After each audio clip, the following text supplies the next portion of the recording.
Hello dear students. इस video में बच्चों हम शब्द विचार के ऊपर बात करेंगे। शब्द विचार क्या होता है बच्चों? जिस तरह से वर्ण होते हैं, वर्ण क्या होते हैं? भाषा की सबसे छोटी इकाई होती है। तो वर्णों को जब हम कई सारे वर्णों को मिला करके एक साथ रखते हैं और उनको सही क्रम में जिसका एक शब्द बनाते हैं जिसका कुछ मीनिंग होता है, तो वर्णों का ऐसा समूह जिसका कुछ अर्थ हो उसको हम शब्द कहते हैं। तो दो या दो से ज़्यादा वर्णों के मिलने से बना हुआ ऐसा समूह जिसका कुछ अर्थ हो उसको हम शब्द कहते हैं, जैसे कि दीपावली, मेला, रसोई घर। अब शब्दों को हम वर्गीकरण के बारे में पढ़ते हैं। शब्दों को कई आधार पर बांटा गया है, जैसे उनकी बनावट, अर्थ, उनका स्रोत, उनका प्रयोग, इस आधार पर शब्दों को वर्गीकृत किया गया है। तो सबसे पहले उनकी रचना या बनावट के आधार पर शब्द तीन तरह के होते हैं: रूढ़ शब्द, यौगिक शब्द और योग रूढ़ शब्द। तो रूढ़ शब्द कौन से होते हैं? रूढ़ शब्द होते हैं जो किसी बहुत शब्द परंपरा से प्रयोग हो रहे आ रहे हैं और उनके टुकड़े करने पर भी उनका कोई अर्थ नहीं होता। जैसे कि कमल है, कमल एक फूल होता है, लेकिन अगर हम कमल को ब्रेक करें, तोड़े, तो उसका कोई मीनिंग नहीं होता।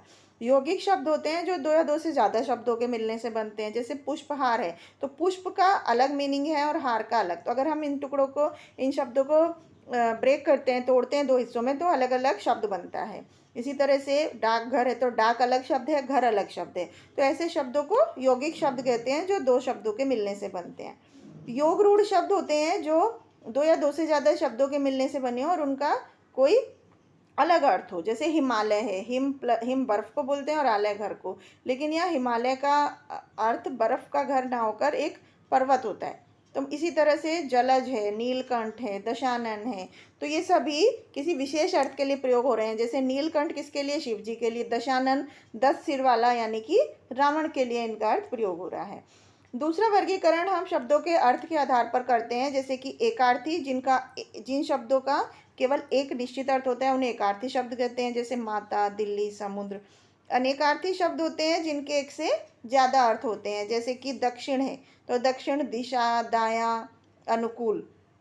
इस तरह से एक से ज़्यादा अर्थ हैं। प्रकृति है, प्रकृति किसको? कुदरत को भी बोलते हैं, किसी चीज़ की मूल अवस्था को भी बोलते हैं, किसी के स्वभाव को भी बोलते हैं। तो ऐसे शब्द जिनके एक से ज़्यादा अर्थ होते हैं उन्हें अनेकार्थी शब्द कहते हैं। इसके बाद पर्यायवाची शब्द होते हैं जिनके जो कई सारे शब्द होते हैं और उनके मीनिंग एक ही होता है। जैसे कि अंबर है, तो नभ, गगन, आसमान, आकाश, इन सब का मतलब आकाश से ही है। तो ये सब पर्यायवाची शब्द होते हैं।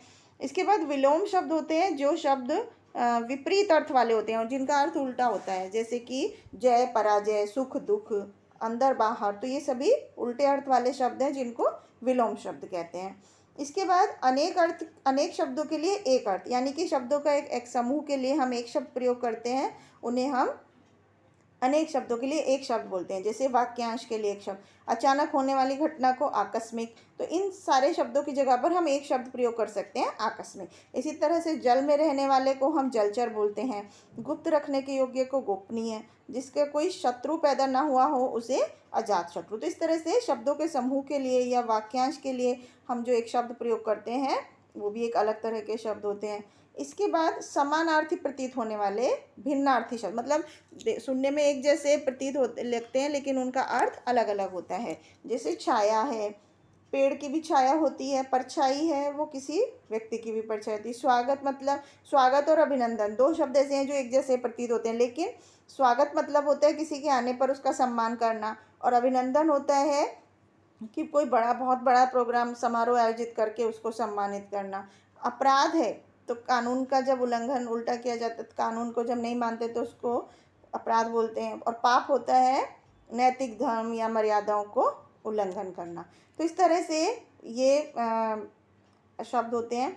इसके बाद होते हैं समुच्चारित भिन्नार्थी शब्द, मतलब जो बोलने में एक जैसे प्रतीत होते हैं और उनका अर्थ अलग अलग होता है। जैसे अवधि और अवधि, तो छोटी की मात्रा और बड़ी की मात्रा है जिसका अर्थ अलग अलग है। अवधि मतलब समय और अवधि एक भाषा का नाम है। तप और ताप, तप मतलब तपस्या और ताप मतलब गर्मी। इसी तरह से कुल वंश या योग को बोलते हैं और कुल किनारे को, आदि आरंभ को बोलते हैं और आदि अभ्यस्त को। इसी तरह से अंबर आकाश को और अंबार ढेर को। तो इस तरह से ये मिलते जुलते शब्द होते हैं जिनका अर्थ अलग अलग होता है। इसके बाद प्रयोग के आधार पर शब्द दो तरह के होते हैं। विकारी और अविकारी शब्द। विकारी शब्द होते हैं जिन शब्दों को वाक्य में जब प्रयोग करते हैं तो लिंग, वचन और कारक की वजह से उनके रूप बदल जाते हैं। जैसे बेटा और बेटी, बेटी स्त्रियों के लिए प्रयोग होता है, कारक चिन्ह बेटियों के लिए, इस तरह से अलग अलग रूप बदल जाते हैं। अविकारी शब्द होते हैं जिनका वाक्य में प्रयोग करने पर उन पर लिंग, वचन, कारक का कोई प्रभाव नहीं पड़ता।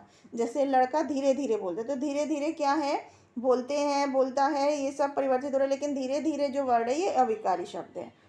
अविकारी शब्द 4 तरह के होते हैं: क्रिया विशेषण, संबंध बोधक, समुच्चय बोधक और विस्मयादि बोधक। इसके बाद व्युत्पत्ति के आधार पर शब्द होते हैं जो 5 तरह के होते हैं: तत्सम शब्द और तद्भव। तत्सम शब्द होते हैं जो संस्कृत से लिए गए हैं, जैसे विद्या, मयूर, कर्ण, और तद्भव उनका हिंदी रूप होता है। जैसे कर्म का मतलब काम, तो कर्म तत्सम रूप है और काम तद्भव। इसी तरह से तत्सम क्षेत्र है और तद्भव खेत। इसके बाद देशज शब्द हैं जो संस्कृत से ना हो, ना ही किसी दूसरी भाषा से लिए हों, बल्कि उनको अपनी ज़रूरत के हिसाब से बना लिया, जैसे पेटी, पगड़ी, रगड़ी, गाड़ी, इस तरह से। विदेशज शब्द होते हैं जो किसी दूसरी भाषाओं से लिए गए हैं, जैसे कि साइकिल, हम पेट्रोल अंग्रेजी का शब्द है, हमला अरबी का, सौदागर फारसी का, कुली तुर्की का। इस तरह से अलग अलग भाषाओं से जो शब्द लिए गए हैं। इसके बाद संकर शब्द होते हैं, हिंदी के जो शब्द होते हैं तो अलग अलग भाषाओं के शब्दों के मिलने से बनते हैं। जैसे रेलगाड़ी है तो रेल इंग्लिश का शब्द है और गाड़ी हिंदी का। डाक खाना में डाक हिंदी का और खाना फारसी का। तो इस तरह के शब्दों को संकर शब्द बोलते हैं। तो बच्चों क्या क्या चीज़ें सीखी? वर्णों के सार्थक समूह को शब्द कहते हैं। शब्दों को 4 आधार पर विभाजित किया गया है: रचना के आधार पर, उत्पत्ति के आधार पर, प्रयोग के आधार पर और अर्थ के आधार पर।